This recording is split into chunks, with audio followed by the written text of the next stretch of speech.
This is the C300 Mark II. It's a pretty old camera, but it still holds up to today's standards and it works perfectly in our workflow. And I'm gonna go over the reasons why. The C300 Mark II it came out in about 2016 or 2015, so a couple of years ago for sure. It's a beast of a camera. It's got a few features like internal NDs up to 10 stops. It's got dual pixel autofocus with face detect and tracking, internal XLR on the top handle. It's got a pretty great built-in monitor here that works for a lot of purposes. Side handle from factory, which is super awesome. And of course, as you can see, this camera is crazy with all the buttons and tons of options you can customize. It's CFast 2.0 cards, which are, I would like to do better on the storage for sure, like CF Express Type B, but this camera is too old and that didn't exist back then. There's things like Gen Lock, you got time code, you got 2 SDI ports, you got HDMI, which the HDMI doesn't work on this camera, but that's not a big deal for us. Canon BP batteries, which are awesome. It came with 2 BPA 60s, which are very expensive, but I'm very glad we were able to pick it up with those. Canon 24-70 Mark II on there, which is great. We picked it up for a really good price and had it shipped in. I saw the deal and I just had to go for it, of course. And then to top it off, we have the Sennheiser MKE 600, which is also a new mic that we just picked up. I squished the wind blocker thing. Basically, this is kind of replacing our A camera, which was our S1H, and this will pair perfectly with our Canon R5C. This camera does a few things amazingly, and it does a few things that kind of aren't great. I'm just gonna go over a few of them.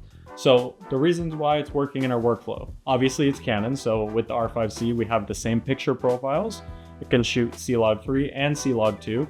C-Log 2, the R5C cannot, so that's actually a really nice feature of this camera. You get a bit of extra dynamic range up to 15 stops, which is more than my S1H, which is freaking awesome. And the color is just amazing on this camera. 1080p 444 12-bit, and it also does 4K 422 10-bit. Yeah, it can record RAW externally, but as unfortunately the HDMI port is actually broken on this camera, we do not shoot RAW anyway, so it doesn't really matter. A few downsides to this camera: it only shoots 4K up to 30 FPS, which is, we're not gonna use this camera as a B-roll cam. It's more of like a handheld kind of run and gun camera plus interview setup. That's what our R5C is for. We can shoot 8K 60 FPS or 4K 120 on that camera, no problem. We throw that thing on a gimbal and it's basically our B-roll camera. Not really a problem there, but that is definitely a downside going into 2024, just because 4K 60 is pretty much the standard and 4K 120 is even becoming more of a standard now, so you don't have that option. A few other things I don't exactly love about this camera: the autofocus is really good, so if the scene is too dark or your ND is like a little too dark, it will misfocus quite a bit. And also since it's a Canon lens, you can hear the mechanical focusing quite heavily. Personally, I really love the form factor of this camera. I learned on this camera. So in college, we used to shoot on the C100, just straight C100 Mark I, like bare bones. And that's what I was used to back then. And this camera is definitely a little blast from the past. You get all the features of the C100, but just like way better. Electronic ND filters, which is just plus minus. Before you had to like scroll through them mechanically, but you were limited to 1080p, which was not great. It was a 4K sensor, but it downsampled to 1080p. It still looked great, but you just can't really beat 4K nowadays. And 6K is kind of becoming the standard, but we're not there yet and we don't really need it. So this camera will be great for the next couple of years until we decide to invest in something else. Another huge reason we got this camera is because of the absolute steal of a deal we got.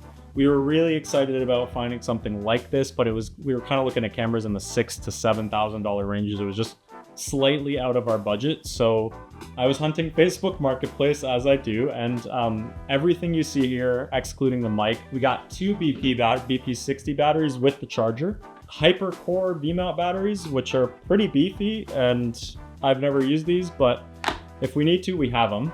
I'm not exactly sure what this piece is called, but it's a base plate with dovetail to shoulder mount thing. This is about $1K to $1,200, and it's a piece we just happened to get with this, and it's a beautiful, beautiful piece, and I'll definitely try to use this as much as I can. I haven't got a chance yet, but very excited. This was included in the kit as well. And then also just the top handle that came with the camera. Forgot to mention, it came with this Nanook 900 series case. Lovely. I don't have a Nanook case, but I'm so glad I do now.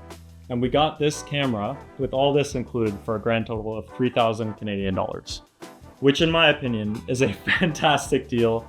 And this camera came from a DP, so he took very, very good care of it. Sorry, I also forgot to mention it comes with, it came with two 128 CFast 2.0 cards. So really, really great deal, ready to shoot like out of the box other than the lens. And then we found this lens for $1,250, but we shipped it in. So it was like $1,350 after shipping, and that's Canadian. So really good package all in all. And we're very stoked because this will be the A cam to our Canon R5C B cam. You know, this is a little more impressive looking when you bust this out and you're shooting interviews. And also the internal XLR for interviews is like money. That's super key for us. It's going to save a lot of time, and it's just going to keep the workflow really, really, really, really tight and very, very easy to work with.